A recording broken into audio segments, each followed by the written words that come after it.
Hi, Joe. Hey, Hey, right, can you hear brilliant. me? Yeah, we can hear you. A little bit of lag, but I think we'll get Great. over it. Okay, cool. Great. Am I talking to Mark and Lewis? Yeah, you've got us both tonight. All right, cool. Hey, Mark, what's up? I'm fine, mate. How are you? Good, good. Loving the BB-8 on that picture, mate. It's Oh, thanks. Little Funko Pop BB-8. Yeah. oh no, strange enough, I only bought one of those today.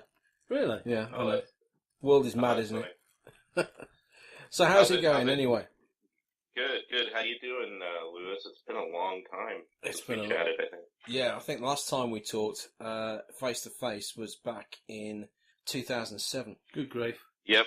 Yeah, that was 10 years ago back at Celebration Europe. And then, yeah, I don't think I mean, we've chatted online since then, but yeah, we haven't talked I don't think have we talked on the phone since then? I'm not I sure. think we talked on Skype once or twice actually about different Okay, things. yeah.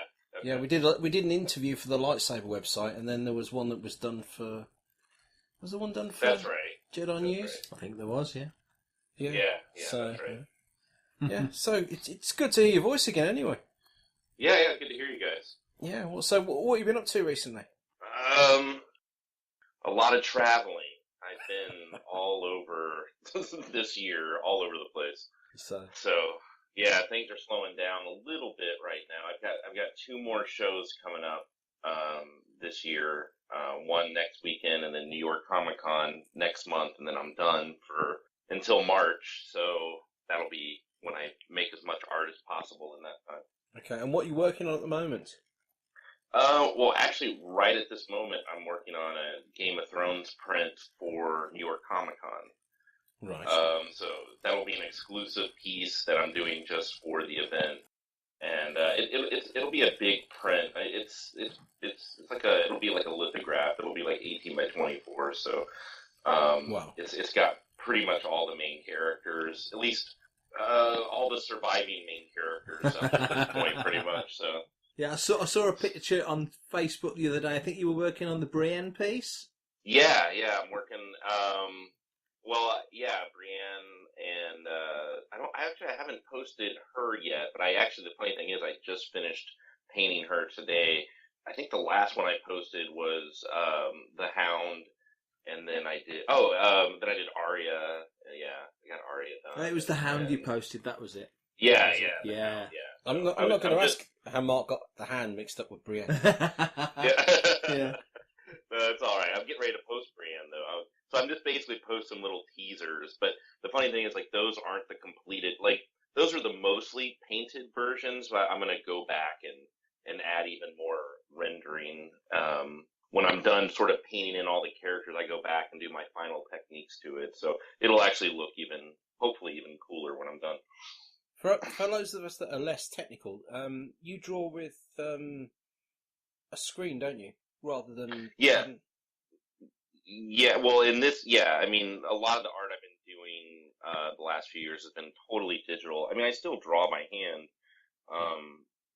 yeah, um, especially at conventions yeah. or certain projects require me to sketch by hand and stuff. And I still sketch out my layouts by hand, but when I actually work on the final versions, I'm basically painting and even drawing to a degree on the Cintiq, which is it's like a big flat screen monitor that you can actually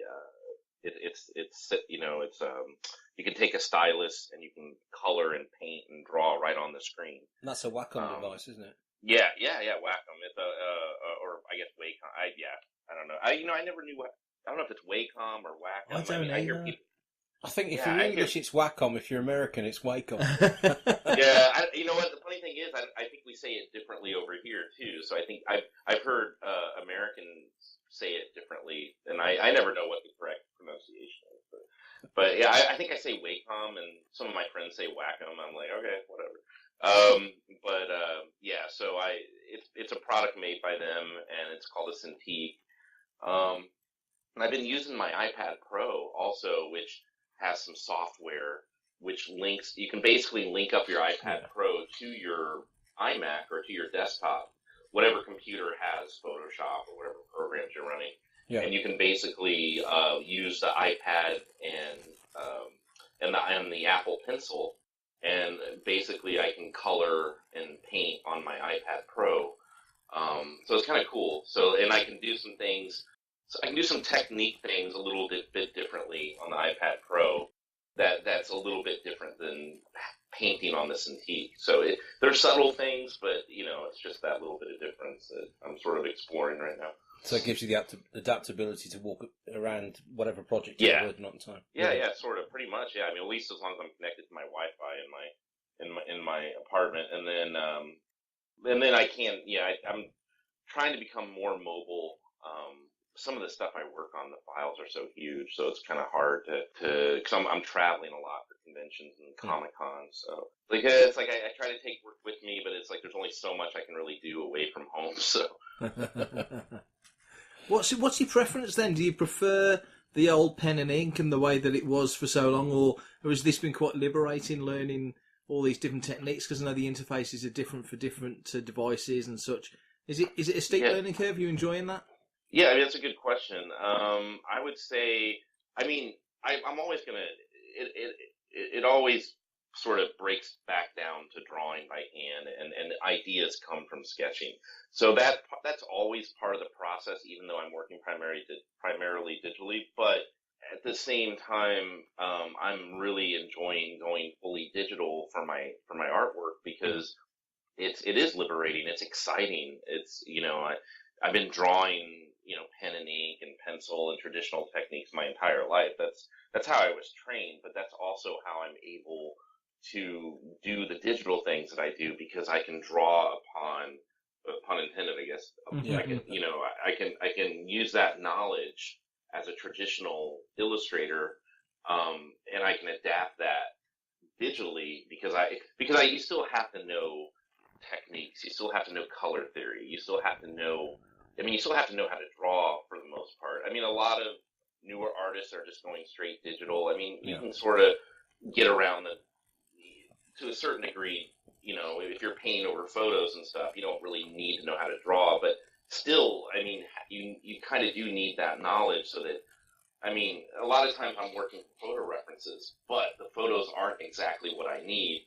Yeah. So I have to sort of add in like, well, I need to draw on an arm here, or I need to turn the pose slightly, and I need to draw this angle. So it's not always, if you don't have that, a knowledge of anatomy or figure drawing or lighting or composition.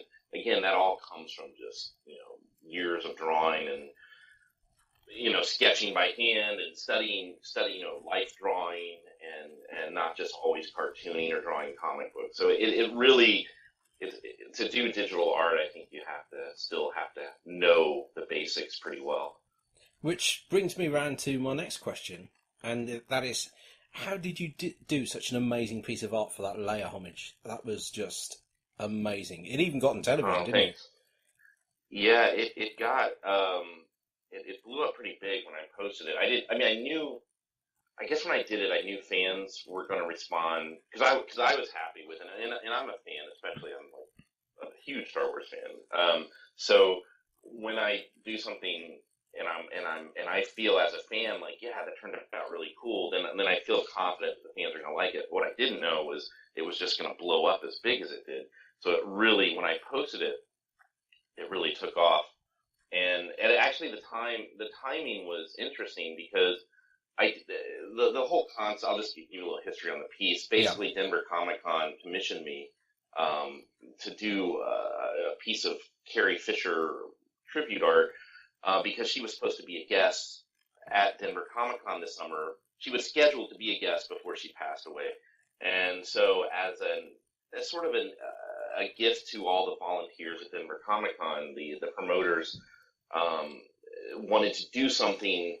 It's a huge, Denver Comic Con is a huge event. It's one of the biggest in the U.S., and they have hundreds of volunteers, but they're volunteers. They're not paid staff. So the promoter wanted to do something to give to the volunteers who obviously weren't going to get to see Carrie, unfortunately. And so he commissioned me, promoter commissioned me to do this piece, and they were going to give away the posters to all the volunteers. So I did the piece, and as a fan and as, a huge fan of Carrie, having met her and basically drawing and painting her my entire career, this was a special piece for me to do too. So I wanted to do her justice. I wanted to do the fans. I wanted to do right by the fans. And basically, when I did the piece and I put it out there, this was after, obviously, I don't know how many months. She died in December, so this would have been probably in June. Yeah.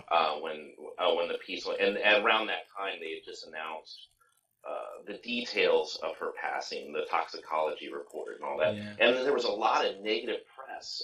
On Carrie, I can't believe that. Well, a lot of the people were trash talking her online because they found out that she did die with drugs in her system, and so it at that time, when that toxicology news came out on her death, it was really like, for that week, it was like, but then you saw the Star Wars fans who rallied together and say, hey, these were mostly people that weren't really fans, obviously. They were just, they were gossip papers and stuff like that. But a lot of people online, like, who weren't really Star Wars fans, were bad-mouthing her for dying of complications from drug abuse. And basically, around that time, so basically, I think it was like a few weeks, or no, it was like a few days later, actually, or maybe a week later, Denver Comic Con showed the painting, and what it did is it kind of came in right after that terrible news had hit of the bad press that she was getting, and then here came something that was really like, you know what, like screw you haters, here's Carrie Fisher, this is Princess Leia. And the artwork came out and debuted, and it went on like Google News and MSN and MSN News, the Mary Sue, all these online sites really picked up on the artwork and promoted it, so it just really took off, and it ended up sort of, I think, in a way, at least in a small way, it kind of buried the bad press that her death had been getting at that time, and it kind of reminded people of the positive role model she really was. So that was really cool. I don't think anyone can deny, though, it was an amazing piece of artwork. Oh, thanks. Yeah, I poured my heart into it. I mean, like I said, I've always been a huge fan, regardless of her, her battles in life, and she's always been very transparent. She's never been like, when Carrie said something, she meant it, and it was sort of like she never really hid anything either. So for a lot of this bad press to come out, it was sort of like, that's not. She was never about that. You knew that she struggled. You knew, but at the same time, she shared her struggles and brought positivity from that to other people who were struggling. So she was always, getting to meet her, and was a big, actually, I think it was, it was in Germany where I met her in 2013. So it was Celebration Europe. I got to spend a little bit of time with her there. But, so that was cool. And I'm glad you guys liked the piece, because I poured my heart into it. It was all, that was a fully digital piece where I'm, sketching it out by hand, trying to figure out the composition. And then it was tricky a little bit, but once I came up with the design motif for it, I just kind of honed in on what I wanted to show, and I spent like a week or so painting it, and it turned out really successful. So I'm glad everyone liked it. Good. And with regard to the future, will you be working on any more Star Wars pieces for? Yeah, well, I've got one on my schedule right now for Lucasfilm. I'm doing. I can't talk too much about it, but I guess I can say it's a painting for Last Jedi, and it's going to have pretty much all the characters in it from the movie. So most of the characters, I would think. I'm sort of planning it out right now, but it'll be a big painting. It's for Lucasfilm and Disney, but it's also for one of their licensees. So I've got that, which is due, I think, maybe in like 2 or 3 weeks. I think. I'm not. So that's coming up. And then I might be pitching some well, I am going to be pitching some concepts to some of Lucasfilm's licensees. Their fine art divisions, Wonderground Gallery, which is actually part of Disney. I do work for them occasionally, and then there's Acme Archives. I'm going to hopefully do some stuff for them. I've been talking to them too. Awesome. Yeah, I noticed when I was last at over in Orlando at Disney Springs that they were carrying some of your artwork in the store at Disney Springs. So I'm assuming it's off the back of that, yeah. Yeah. That was right. That was Star Wars art. That was my Wonderground Gallery, who I just mentioned.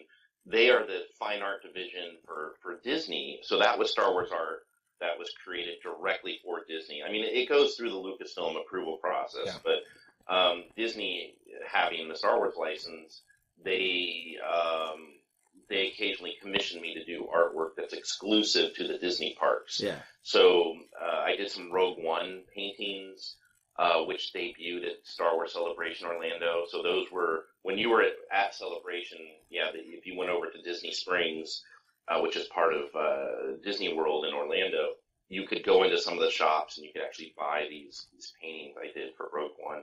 And The Force Awakens. I did some earlier, well, I guess last year technically, a little earlier before. Actually not that. I think they came out last December, so probably about 4 or 5 months before Celebration. But I did some Force Awakens paintings too. So dropping away from the artwork for a second, from the individual artwork, are you working on any comics covers at the moment, or? Not really. I think the last thing I did was I was working on Star Trek. I did a cover for Star Trek for their Mirror Universe series for the Next Generation. So I did a cover for the first issue, and then I did some covers for Charmed, which was the TV series. They're sort of reviving it as a comic book series, and I think they're reviving it as a TV show in the near future, possibly too. Sort of like a new generation of sisters who are yes, witches, I've heard that. So they hired me to do the covers for the comic book based on the old show, but they did a new miniseries, sort of a continuation. And so I did those, and nothing else comic book. Well, I mean, I've got comic book art I'm doing that's not specific to comic books. Like I'm doing some Marvel trading cards. They're painted trading cards for a new Marvel set. I guess I can say it's an X-Men set, but that's probably all I can say. So like the old Masterworks, the old Fleer Masterworks type stuff. Sort of, yeah. I mean, in that ballpark, I think, yeah. I mean, like painted trade, right? You know, like the ones that like Joe Juiceco did, and I think this set is using a bunch of different artists. I'm doing a few of the cards for the set, so just some X-Men characters, basically. So.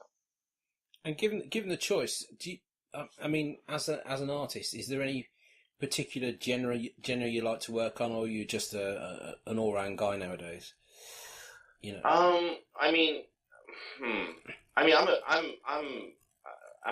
I'm pretty much a big geek. I mean, I grew up on horror and sci-fi and action movies, and you know, even I love westerns too. I wouldn't be opposed to doing something western related, but you know, like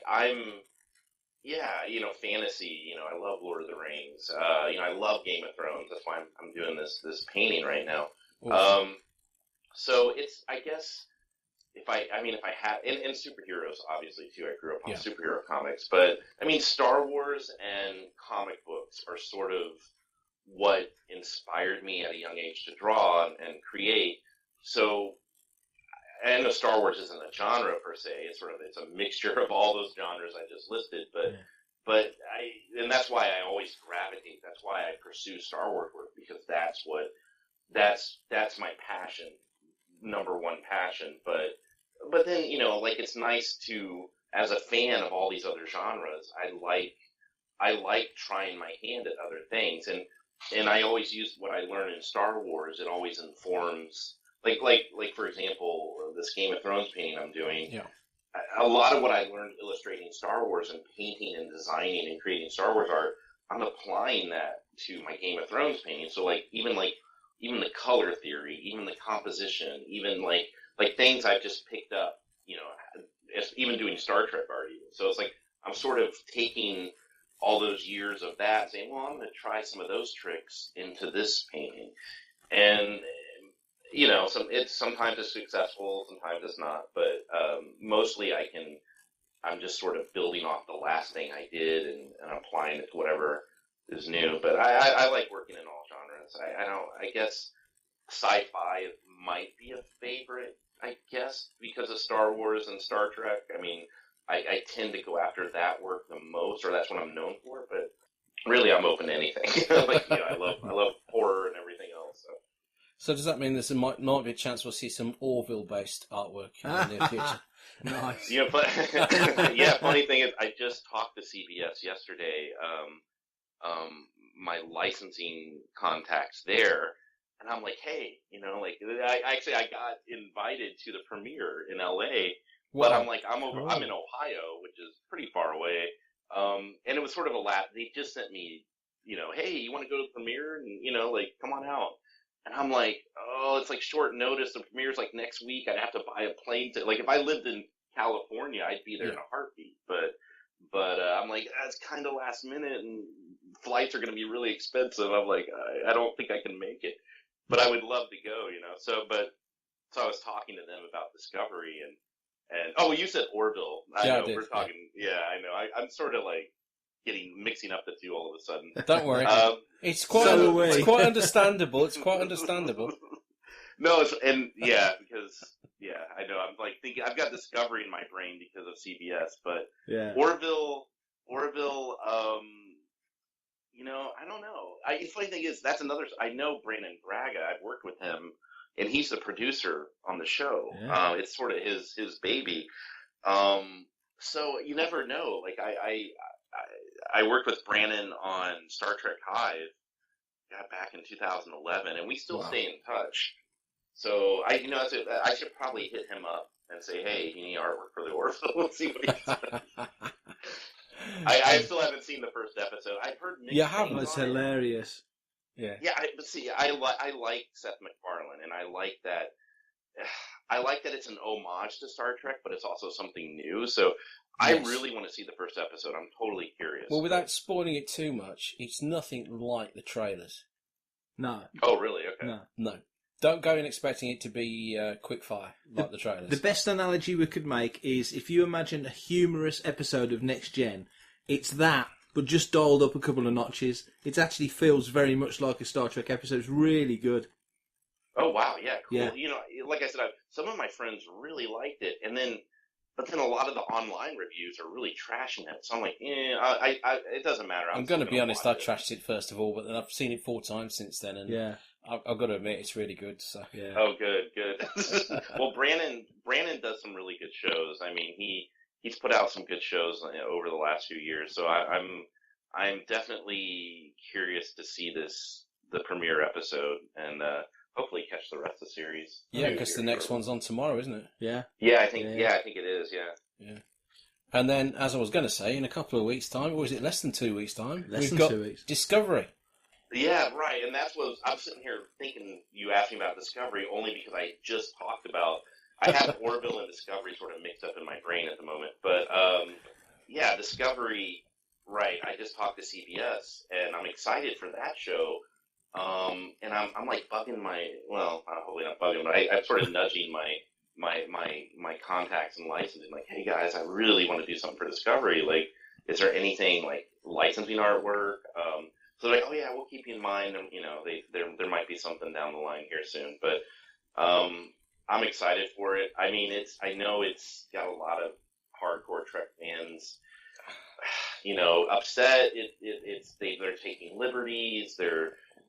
I'm waiting to judge it. Who cares? It's Trek. Yeah. Weekly Trek back on the television. Yeah. Right. Trek back on TV, which is where it can spin.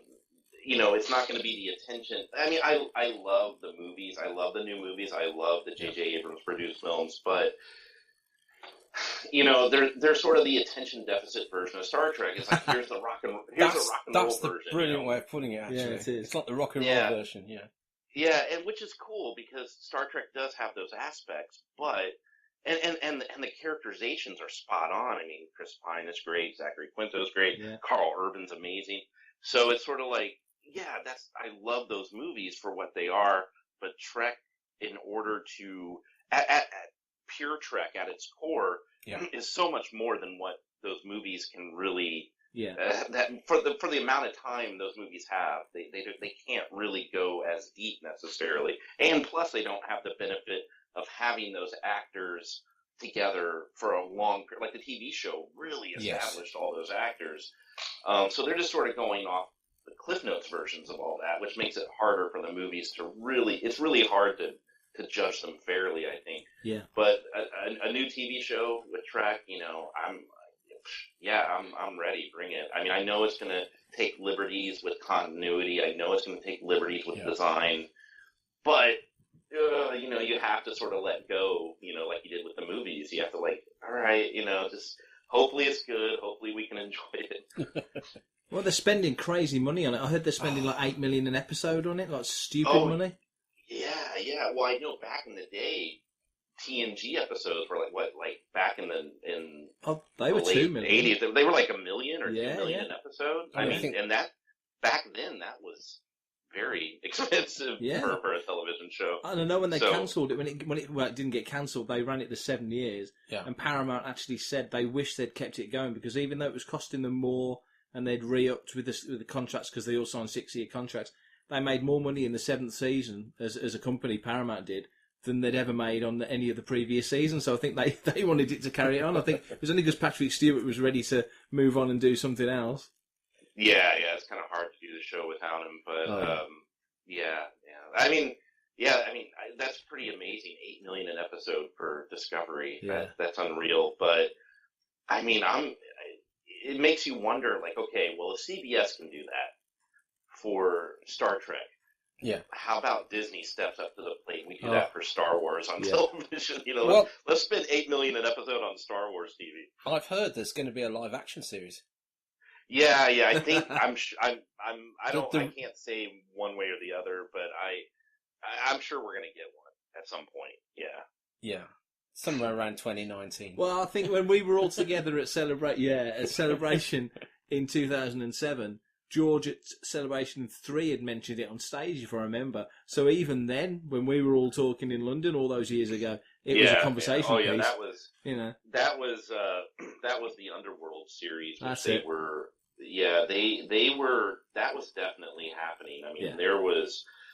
I've got friends that worked on that. I know people that I've seen some of the artwork from it. Yeah. So that was at some point before George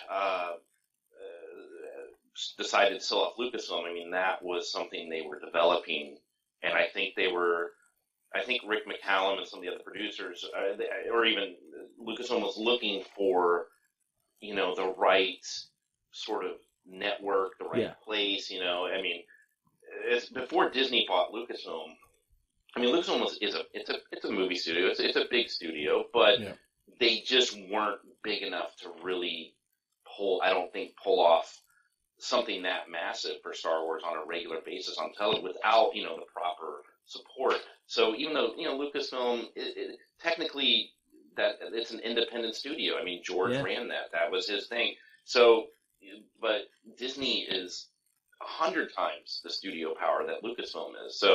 So now, Disney can definitely pull this off, whereas I think Lucasfilm was having trouble pulling off a TV show before.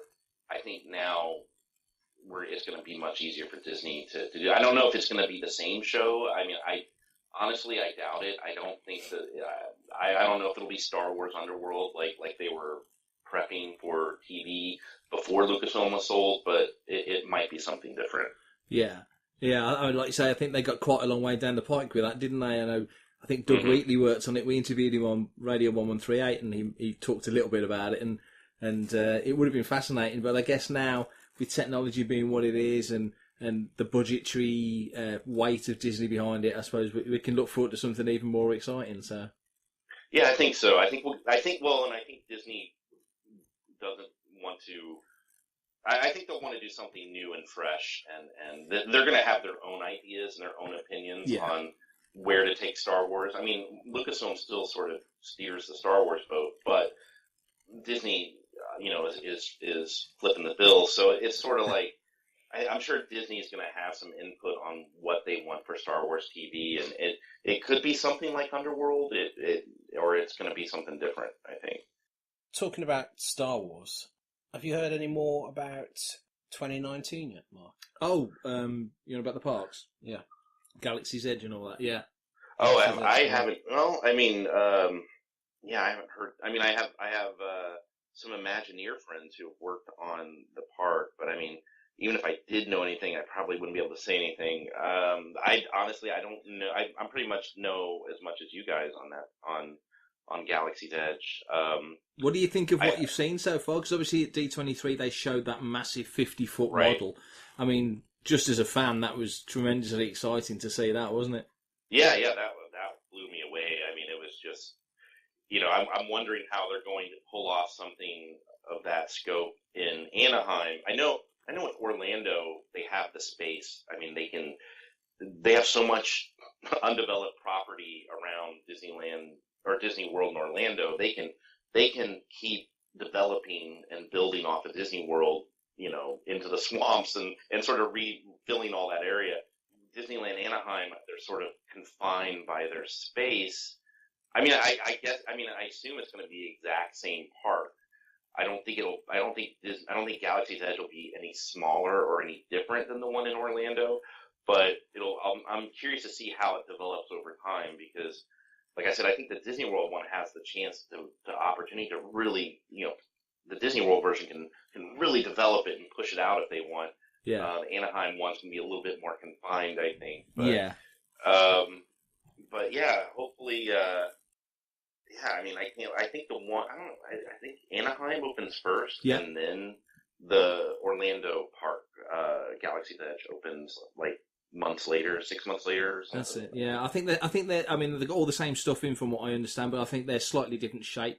But like you say, because Anaheim's so much tighter on space, right. I think Disney World will probably have a phase 2 before Anaheim figures a way of making phase 1 compulsory purchase on other land and such. Yeah, that's going to be fun. Yeah. I'm excited. I can't wait to go. I'm hoping to do some exclusive art for Disney Wonderground if my contacts want to work with me on something, so that I can have artwork debut. Hopefully when Galaxy's Edge opens, I can have some new Star Wars art in the parks at that time. So, and we're talking about next year now. Are you going to be within the next couple of years anywhere in Europe doing any of the conventions over here? Oh man, I don't know. Nothing on the schedule right now. I mean, I would always love to come back. I love England. I love being in London. I love that city. Germany is fun. I didn't expect to love Germany as much as I did. I really kind of fell in love with that. It's so scenic, and getting to go to Cologne and some of the other cities around where they had Celebration Europe at. So yeah, I would love to go back. Nothing. I think. Yeah, I mean there was nothing. There was a possibility. I talked to some promoter earlier this year about doing a show in like maybe Italy or something, but I was like, I don't know if anything will come of it. I have no idea, but I'm always ready to hopefully, next year head back over there, or in the next couple of years. Well, I say the hot rumour for Celebration in 2019 is London, so that might work out quite nicely. So. Oh, that's great! I haven't heard that rumor yet. So if they're bringing it back to London in 2019, that would be. Yeah, I'm totally down for it. Yeah, that'd be awesome. Good. Well, if you do, we'll look forward to seeing you there. Yeah. Celebration is my. Yeah, I love those shows, whether they have them here in the U.S. or overseas. So that's those are sort of like my Super Bowls of the year. Like that's the biggest show of the year for me usually. So a lot of planning goes into it, and I usually do brand new Star Wars artwork for it, and then of course I get to see all my really good friends at Celebration. That's where pretty much everyone that I'm really great friends with, and all the fans, and you guys, and that's where we all get to reconnect and reunite. So I'm always ready for another celebration. Awesome. Okay, now before we finally leave you alone, to get on with your life. Leave you alone. You're not bugging me. It's all good. Quick fire questions for you. Favourite Star Wars character? Oh, Darth Vader. Favourite Star Trek character? Spock. Favourite collectible? Either. My personal collectible that I Yeah. own is probably, it's either my Han Solo DL-44 blaster replica, or it's my Luke Skywalker A New Hope replica lightsaber. You see, I'm already jealous and I'm hating the guy. You haven't got them? I always show those off. Those are my favorite props. So. Actually, I've just bought a DL-44 on eBay. Really? Okay. Nice. Yeah. Oh, nice. There you go. I've got the Greedo killer version. So it's it's the hero version that's used in the close-ups when Han Solo shoots Greedo in the cantina. It's that specific blaster. So the one that's less polished and looks more authentic. Yeah. It's actually it's really heavy. It's made out of a real like Mauser. So it's like, yeah, it's got some heft to it, some weight. Excellent. Well, thanks for taking the time to talk to us, Joe. It's been brilliant, and I'm going to be honest, it's been a great conversation. Oh yeah, no problem. Anytime. I can talk about Star Wars and Star Trek with you guys all day. So it's always on my mind. It's always on my work schedule. I'm ready to talk about it. So awesome. Excellent. Oh, and another quick one before I think about it. I know I've asked you if you've got any comics art coming up in the next few months or so. New York Comic Con. Is there anything you'd like us to tell us about where you are there? Yeah. Thanks for asking me that, because I'll be in Artist Alley, which they moved artists. If you've been to New York Comic Con in the last 7 years or so, they've always had Artist Alley in a very specific place. It's almost like a separate building that's connected to the main hall. Well, now that building's no longer there. They moved Artist Alley into the main building because the other building had to get restructured and demolished, and they're building a new structure there. So they moved Artist Alley. It's going to be downstairs below the main floor of New York Comic Con, so it's right there in the main building. I'll be at C10, table C10 in Artist Alley, and I'll have my brand new exclusive Game of Thrones artwork available for. It's going to be very limited, obviously, so definitely come find me at New York Comic Con and Artist Alley. If you like the print and you want a copy, I'll probably end up showing it. I think by the time I get it done and printed, it'll probably be about a week before or so Comic Con in New York. So look for that online. Just follow me on Facebook and Instagram, and my official website, which is joecorroney.com. You should be able to see the artwork there. Brilliant. Thanks again for talking to us, Joe. Thanks, Mark. Thanks, Lewis. Cheers. Take care of yourself. I'll see you there. I'm coming over, so I'll come and catch up and say hello. Yeah, that's Lewis said you were coming over to New York Comic Con. That's right. So awesome. God, I've got to sort out that print, haven't I? Yeah. No, we'll figure that out. Okay. Brilliant. Cool. Yeah, just bring a poster tube, and I'll hand it to you there. So Awesome. Brilliant. Thanks again. Thanks. Cool. Thanks, again, Joe. Joe. See you soon. Fantastic. Cheers, mate. Okay, cool. See you.